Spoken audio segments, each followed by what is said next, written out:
नमो नारायणाय। भगवान नारायण की कृपा सदा सर्वदा आप पर बनी रहे।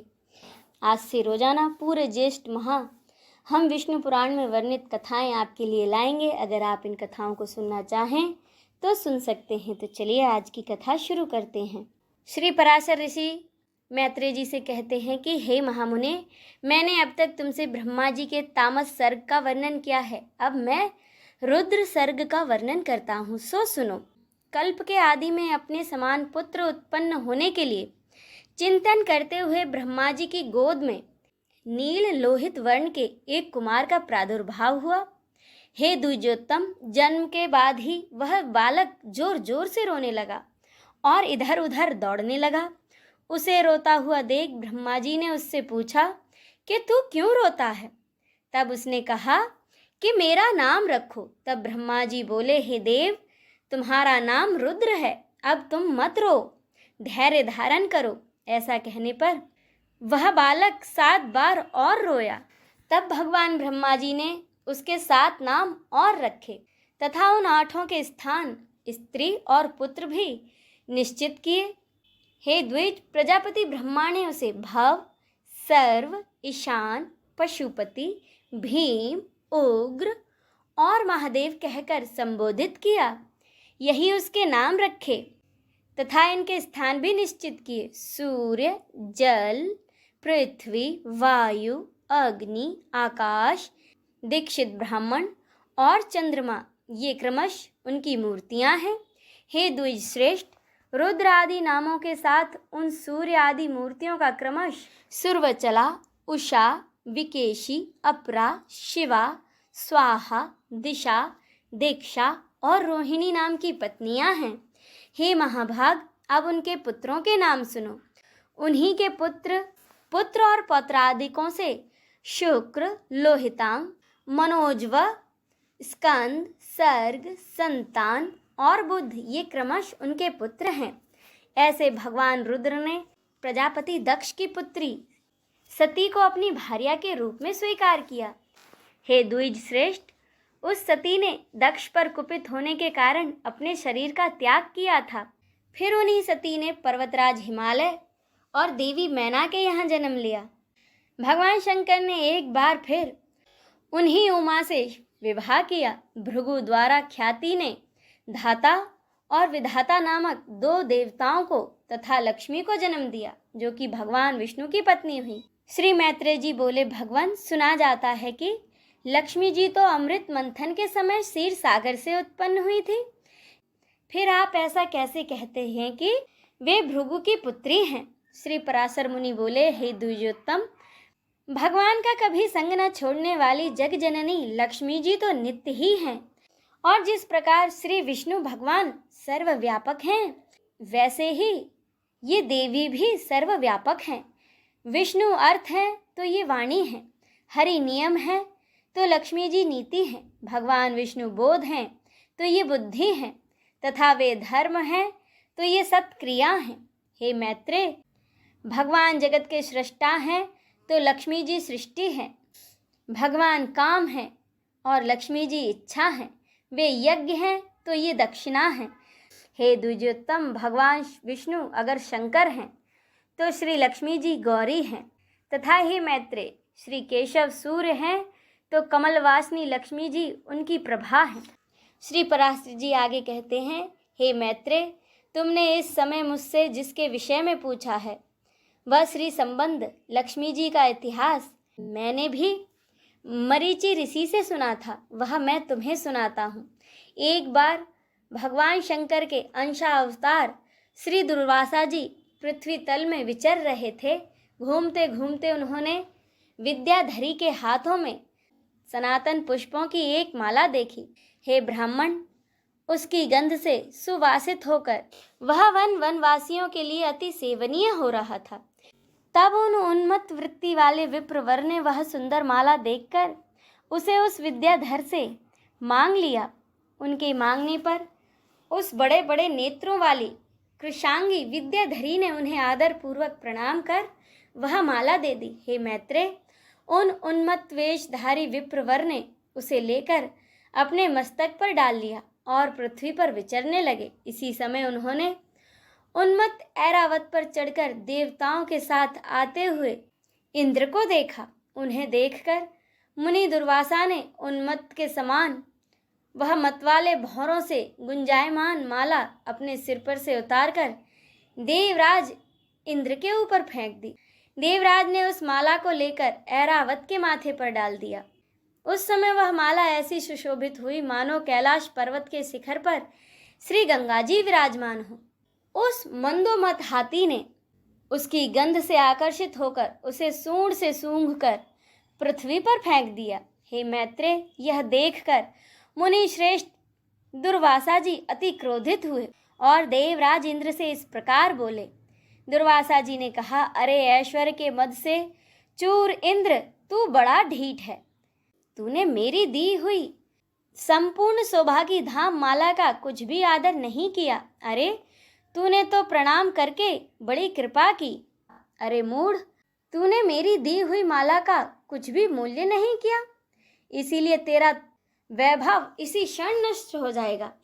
इंद्र, निश्चय ही तू मुझे और ब्राह्मणों के समान ही समझता है, इसीलिए तूने मेरा इस प्रकार अपमान किया है। अच्छा, तूने मेरी दी हुई माला को पृथ्वी पर फेंका है, इसीलिए तेरा त्रिभुवन शीघ्र ही श्री विहीन हो जाएगा। अरे देवराज, जिसके क्रोधित होने पर संपूर्ण चराचर जगत भयभीत हो जाता है, उस मेरा ही तूने अति गर्व से इस प्रकार अपमान किया है। श्री पराशर जी बोले। इतना सुनकर इंद्र ने तुरंत ही ऐरावत हाथी से उतरकर निष्पाप मुनिवर दुर्वासा जी को प्रसन्न किया। तब उसके प्रणाम आदि से प्रसन्न होकर मुनि श्रेष्ठ दुर्वासा जी उससे इस प्रकार कहने लगे। दुर्वासा जी बोले, इंद्र, मैं कृपालु चित्त नहीं हूँ, मेरे अंतःकरण में क्षमा को कोई स्थान नहीं है। वे मुनिजन तो और ही हैं, तुम समझो मैं तो दुर्वासा हूँ ना। गौतम आदि अन्य मुनिजनों ने व्यर्थ ही तुझे इतना मुँह लगा लिया है, पर याद रख, मुझ दुर्वासा का सर्वस्व तो क्षमा न करना ही है। दयामूर्ति वशिष्ठ आदि के बढ़ बढ़कर स्तुति करने से तू इतना गर्वीला हो गया है, आज मेरा भी अपमान करने चला है। अरे आज त्रिलोकी में कौन ऐसा है जो मेरे प्रज्वलित जटा कलाप और टेढ़ी भ्रुकुटी को देखकर भयभीत ना हो जाए। अरे शतकृतों, तू बार बार क्षमा करने का ढोंग क्यों करता है? तेरे इस तरह कहने सुनने से अब क्या होगा? मैं क्षमा नहीं कर सकता। श्री पराशर जी बोले, हे ब्राह्मण, इस प्रकार कहकर वे विप्र वहाँ से चल दिए और इंद्र भी ऐरावत पर चढ़कर अपनी अमरावती को चला गया। हे मैत्रेय जी, तभी इंद्र के सहित तीनों लोक वृक्ष लता आदि से क्षीण हो जाने से श्रीहीन और नष्ट भ्रष्ट होने लगे। तब से यज्ञों का होना बंद हो गया, तपस्वियों ने तप करना छोड़ दिया तथा लोगों का दान आदि धर्मों में चित्त न रहा। हे द्विजोत्तम, संपूर्ण लोक आदि भी लोभ के वशीभूत हो गए और तुच्छ वस्तुओं के लिए लालायित रहने लगे। जहाँ सत्व होता है वहीं लक्ष्मी रहती हैं और सत्व ही लक्ष्मी के साथ ही है। श्रीहीनों में भला सत्व कहाँ, और बिना सत्व के गुण के कैसे लक्ष्मी जी ठहर सकती हैं। श्री विहीन पुरुष में बल, शौर्य आदि सभी का अभाव हो जाता है और निर्बल तथा असक्त पुरुष सभी से अपमानित होता है। अपमानित होने पर प्रतिष्ठित पुरुष की बुद्धि बिगड़ जाती है। इस प्रकार त्रिलोकी के श्रीहीन और सत्वरहित हो जाने पर दैत्य और दानवों ने देवताओं पर चढ़ाई कर दी। सत्व और वैभव से शून्य होने पर भी दैत्यों ने लोभवश निसत्व और श्रीहीन देवताओं से घोर युद्ध ठाना। अंत में दैत्यों द्वारा देवता परास्त हुए। तब इंद्र आदि समस्त देवगण अग्निदेव को आगे कर पितामह ब्रह्मा जी की शरण में गए। देवताओं से संपूर्ण वृत्तांत सुनने के बाद ब्रह्मा जी ने उनसे कहा कि हे देवगणों, तुम दैत्य दलन परावरेश्वर भगवान विष्णु की शरण में जाओ, जो संसार की उत्पत्ति, स्थिति और संहार के कारण है, किंतु वास्तव में कारण भी नहीं है। जो चराचर जगत के ईश्वर, प्रजापतियों के स्वामी, सर्वव्यापक, अनंत और अजय हैं, तथा जो अजन्मा किंतु कार्य रूप में परिणत हुए प्रधान, मूल प्रकृति और पुरुष के कारण हैं। एवं शरणागत वत्सल हैं।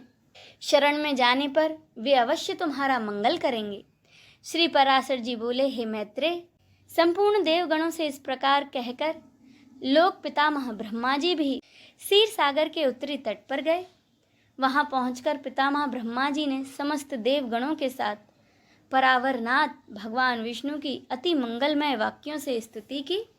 ब्रह्मा जी कहने लगे, जो समस्त अणुओं से भी अणु और पृथ्वी आदि समस्त गुरुओं अर्थात भारी पदार्थों से भी अधिक भारी हैं, उन पृथ्वी के आधार स्वरूप अप्रकाश है, अभेद्य, सर्वरूप, सर्वेश्वर, अनंत, अज और अव्यय नारायण को मैं नमस्कार करता हूँ।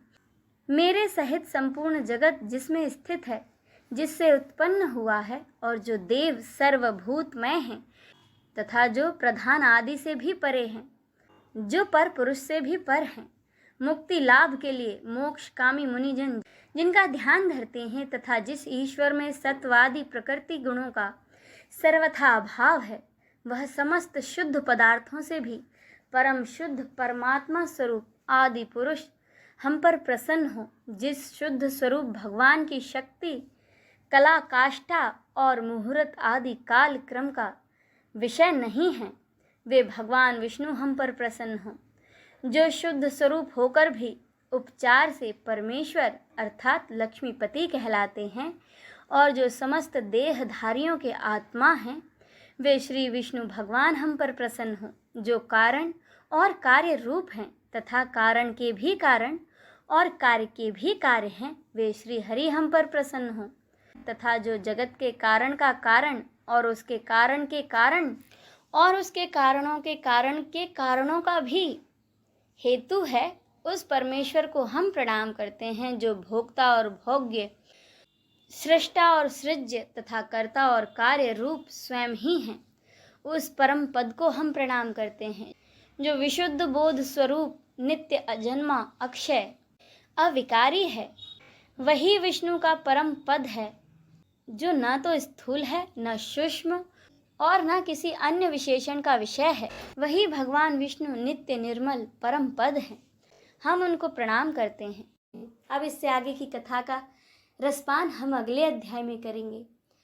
बोलिए भगवान लक्ष्मी नारायण की जय। हर हर महादेव।